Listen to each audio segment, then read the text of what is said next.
fais du flag, tu veux améliorer ton sprint, pense aussi à tes épaules. Ce qu'on ne sait pas ou ce qu'on a du mal à interpréter, c'est que la corrélation entre le haut du corps et le bas du corps sur le sprint va être essentielle pour faire évoluer ta capacité à sprinter. Plus tu vas avoir une capacité de mouvement haut du corps associée avec le bas du corps, plus tu vas être en capacité de pouvoir produire une certaine vitesse et donc avoir une certaine force dans ta propulsion et donc la gestuelle globale. C'est là où la relation entre tes bras et tes jambes vont intervenir.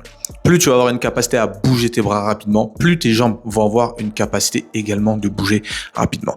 Pour faire évoluer ce facteur limitant, ce que je t'encourage à faire, c'est de travailler sur ton extension d'épaule. L'extension d'épaule, c'est quand tu viens mettre le bras en arrière du corps. Et pour ce travail, ce que je t'encourage à faire, c'est optimiser la capacité que l'épaule a de produire de la force pour aller vers l'arrière. Premier exercice, on va pouvoir travailler sur les racks sur le spectre de l'extension. Ça veut dire que on va travailler sur un des cadrans des racks pour travailler l'extension. Deuxième exercice, ça va être rotation interne et rotation externe. Plus tu vas avoir des fonctions primaires de l'articulation qui vont être optimales, plus tu vas pouvoir faire d'autres fonctions comme l'extension et la flexion. Donc, troisième exercice, on va pouvoir travailler sur notre capacité entre la souplesse et la mobilité. On va réduire le gap entre notre capacité passive et notre capacité active. Ce que tu veux, c'est te mettre dans une position où tu vas chercher la plus grande extension possible et maintenir cette capacité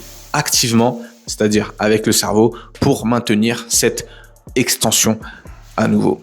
Et on n'oublie pas, sois prêt, sois fort et abonne-toi.